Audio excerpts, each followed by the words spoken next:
Cada año, millones de personas celebran la Navidad, pero muy pocos conocen realmente de dónde vienen sus símbolos. Hubo un tiempo en el que diciembre no significaba paz, sino miedo. No se encendían las luces para celebrar, sino para protegerse.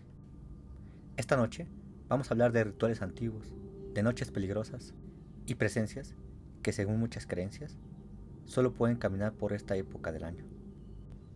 Antes de que existiera la Navidad, existía el solsticio de invierno, el día más corto del año y la noche más larga.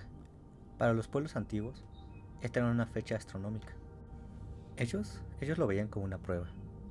Era una señal de que el mundo podía entrar en una oscuridad, tal vez sin retorno. Durante semanas, el sol parecía debilitarse. Salía tarde y se ocultaba temprano. Cada amanecer era observado con atención, porque nadie sabía si al día siguiente iba a salir con la misma fuerza, o si tal vez comenzaría a desaparecer para siempre. En Europa, en Asia y en muchas regiones de América, el invierno estaba ligado profundamente a la muerte. Los animales migraban o morían. Los caminos se volvían trampas, y un solo error, una noche fuera o una mala decisión, podía costarte la vida. Es por esto que el solsticio no era una celebración, era más bien un punto crítico. Si el sol no renacía, el mundo, tal como lo conocían, podía hundirse en una noche eterna. Ese era su punto.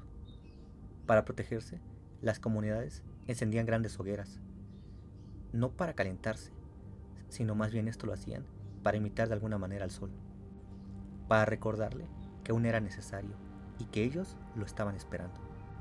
Se realizaban rituales, se pronunciaban palabras específicas para que el sol regresara, pero no para festejar, sino para ahuyentar aquello que, según ellos, caminaba libremente por la oscuridad. De estas prácticas nacieron celebraciones como Yule, entre los pueblos nórdicos, y Saturnalia, en la antigua Roma. Fiestas que hoy asociamos con banquetes, con celebración, con alegría, pero que en su origen tenían un propósito muchísimo más oscuro y más urgente. Y este era asegurar la supervivencia del ciclo, y sobre todo, rogar para que el sol regresara. En algunas regiones de Alemania, Austria y Europa Central, existía una creencia inquietante. Era algo que era conocido como las 12 noches santas. Estas noches comenzaban el 24 de diciembre y terminaban hasta el 6 de enero. 12 noches consecutivas que se supone y se creía el mundo quedaba en suspenso. No era solo un cambio de calendario. Se decía que el tiempo perdía su forma, que el pasado y el futuro se tocaban, y que lo invisible caminaba entre los vivos. Durante todas estas noches existían reglas estrictas. No se debía lavar ropa, no se debían colgar sábanas, no se debía salir de casa después del anochecer, y sobre todo, puertas y ventanas no debían dejarse abiertas. La razón era inquietante.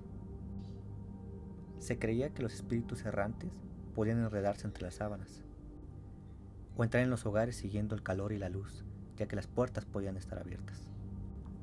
Cada una de las 12 noches representaba simbólicamente un mes del año siguiente. Lo que se soñaba, lo que se escuchaba o lo que se sentía era considerado un presagio de lo que tal vez el próximo año podrías vivir. Un golpe en la puerta podía significar una enfermedad. Un sueño lúcido podría significar abundancia. Un silencio absoluto, una pérdida. Por eso, muchas familias prendían velas, encendían inciensos y permanecían juntas, siempre vigilando, no para cantar, no para celebrar, sino para asegurarse de que el amanecer llegaría. Cuando el invierno entraba en su punto más oscuro, la gente comenzaba a hablar de algo que no podía nombrarse en voz alta. Lo llamaban la cacería salvaje. No era una cacería común. No ocurría en los bosques ni seguía ciertos rastros. Se decía que atravesaba el cielo durante las noches más frías de toda esta época, acompañada por vientos fuertes y ruidos que no se podían explicar. Quienes aseguraban haberla oído decían que se escuchaba como si caballos cabalgaran en el aire, como si una especie de monstruo estuviera en el cielo, de cadenas arrastrándose y de perros aullando de una manera en la que nunca habían escuchado. Todo esto generaba un miedo en toda la comunidad. Esta procesión que veían en los aires era liderada por un ser sobrenatural que veían. En el norte de Europa, muchos creían que era Odín, el dios errante recorriendo los cielos en busca de almas. En otras regiones decían que era un rey muerto, un cazador maldito o el espíritu de alguien que trató de desafiar a los dioses. Lo más inquietante era la advertencia que acompañaba a la leyenda. Si escuchabas a la cacería salvaje, no debías mirarla. Asomarte a la ventana, abrir la puerta o simplemente seguir el sonido con la vista podía traerte maldiciones. Algunos relatos hablan de personas que al mirar esto enfermaron de gravedad y murieron poco después. Otras personas cuentan que un ser cercano se enfermó y que también murió. Y los más viejos aseguraban que quien miraba la cacería desaparecía inmediatamente.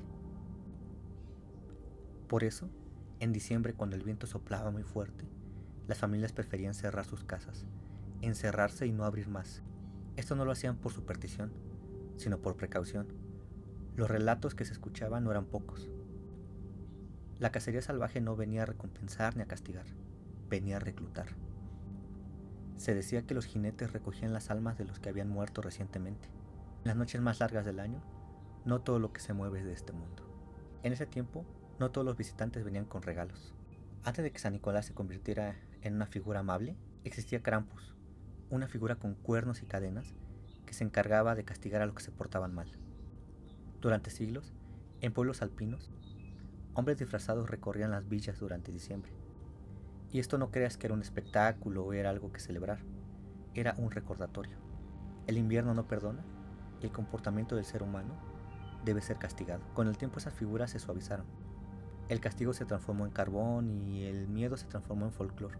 En muchas culturas, las velas navideñas no se encendían solamente para iluminar, se encendían para vigilar. Se creía que las velas podían revelar presencias tal vez que existieran por ahí. Si proyectaba dos sombras, significaba que algo más existía en la habitación. Si no proyectaba ninguna, significaba que la casa estaba sola. Las velas, por ejemplo, en las ventanas, cumplían una doble función: proteger al hogar y advertir a lo que estaba afuera de que la casa no estaba sola. Cuando el cristianismo se expandió, no eliminó estas creencias, simplemente las reemplazó. Las fechas se conservaron, pero los símbolos se reinterpretaron. El árbol, la estrella, las velas, todo tiene un origen más antiguo de lo que parece. La Navidad no terminó con el miedo al invierno, simplemente aprendimos a decorarlo. Tal vez la Navidad nunca fue solo una celebración. Tal vez siempre fue un recordatorio de que el ser humano siempre busca protección. Pero también de que hay cosas que preferimos no mirar de frente. Pero cuéntame, ¿qué historias se contaban en tu familia durante estas épocas? La fogata navideña nunca debe de faltar, porque así como esas historias se crearon y se contaron hace muchos años, estoy seguro que ahora nuevas historias se están contando. Y tú puedes tener una de ellas. Si te gusta este tipo de contenido, seguiremos explorándolo.